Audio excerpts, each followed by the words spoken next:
ধর্ম জায়গাটা একটা আলাদা, রাজনীতির কালারটা একটা আলাদা। এখন বাংলায় পরিস্থিতি খুব খারাপ, ধর্মকে নিয়ে সব রাজনীতি করছে।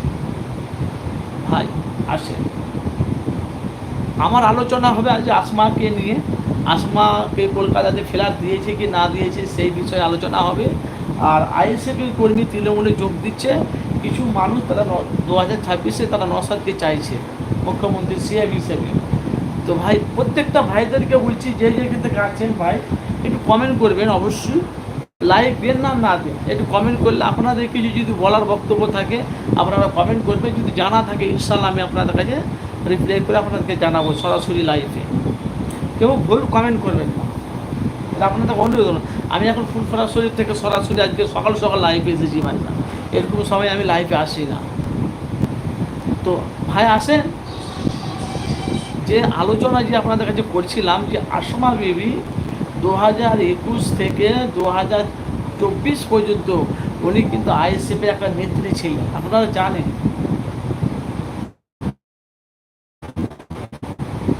ওনার সোশ্যাল মিডিয়াতে ব্যাপক হারে ওনার বক্তব্য আছে।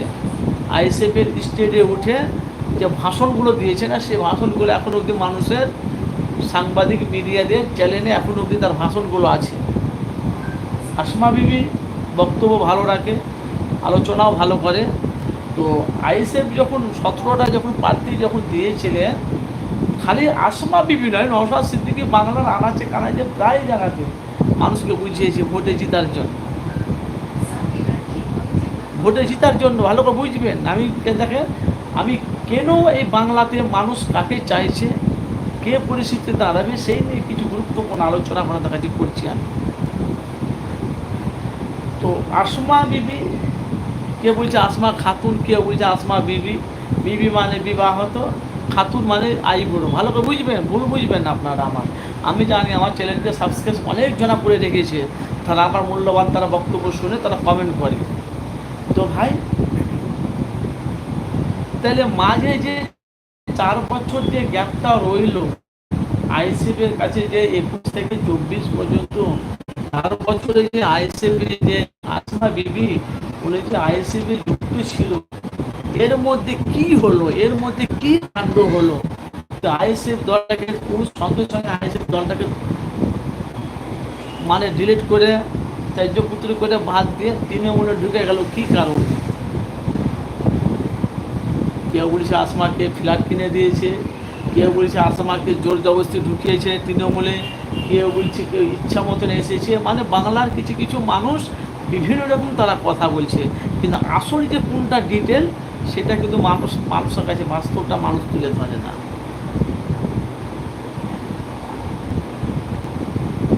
যে আসমা বিবি তৃণমূলকে খোপ করে যে আলোচনা করতো, যে আসমা বিবি বিজেপির সাথে তৃণমূলকে দালাল বলেছিল, সে আসমা বিবি হঠাৎ কি এমন হলো তাই সে দলটাকে ছেড়ে তৃণমূলে যোগ দিল, কী কারণে?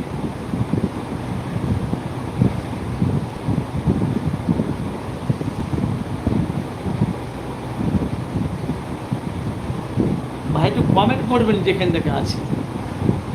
19 জন দেখছেন, আপনারা লাইক দেন না, আমি আপনাদেরকে লাইভে কথা বলবো না, সাবস্ক্রাইবে কথা বলবো বলে আমি।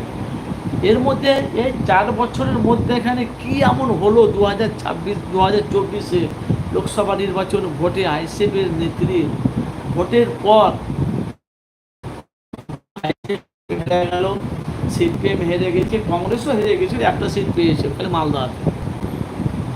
আসমার বিবি কি এমন হলো যে তৃণমূলে যোগ দিলে? ভাই আপনাদের কিছু জানা আছে? আপনাদের 25 জন দেখছে, হক কথা বলবেন। আর আমি হক কথা বলার জন্য লাইভে এসেছি আপনাদের কাছে। আমি গুনাহগার মোহাম্মদ আনারুল হোসেন। ভাই বলে 4 বছর আইএসএফে যোগ দিয়েছিলেন আসমা বিবি, হট করে তৃণমূলে যোগ দিয়ে দিলে কি কারণে, কি উদ্দেশ্যে? আপনাদের কারোর জানা আছে বাস্তবটা?